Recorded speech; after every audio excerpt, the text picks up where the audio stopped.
Good evening children.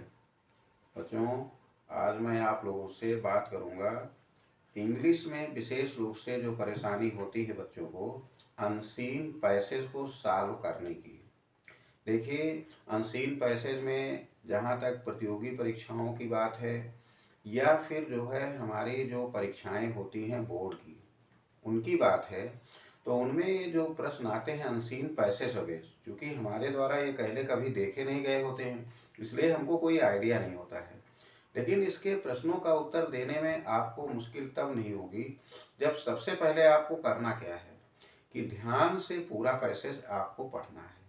ठीक है, ध्यान से पैसेज जब पढ़ लेंगे तो काफ़ी हद तक आपको आइडिया समझ में आ जाएगा। ठीक है, आइडिया जब समझ में आ जाए तो उसके बाद जो है प्रश्नों को देखना शुरू करिए। प्रश्न जो है क्या पूछ रहा है, प्रश्न पहले समझिए और फिर ये देखिए कि इसके बारे में किस पैराग्राफ में बात की गई है। उस पैराग्राफ पर जाइए और एक बात हमेशा ध्यान रखिए कि पैराग्राफ से सेम लाइन बिल्कुल उतारना नहीं है। अच्छे आंसर देने का तरीका ये है कि अपने शब्दों में सरल भाषा में जो है उसका आंसर दीजिए। बहुत उसको स्टैंडर्ड बनाने की कोशिश आपको नहीं करना है।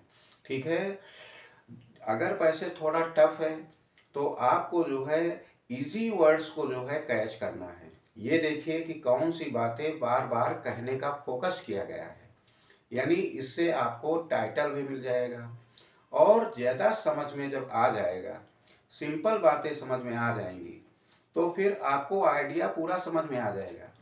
पहले पैराग्राफ को और आखिरी पैराग्राफ को बहुत अच्छे से समझने की कोशिश करना चाहिए। टफ वर्ड जो हैं उनको अवॉइड करिए। आप बहुत ज़्यादा उनके पीछे पड़ेंगे तो वो जो है आपको परेशान करेंगे।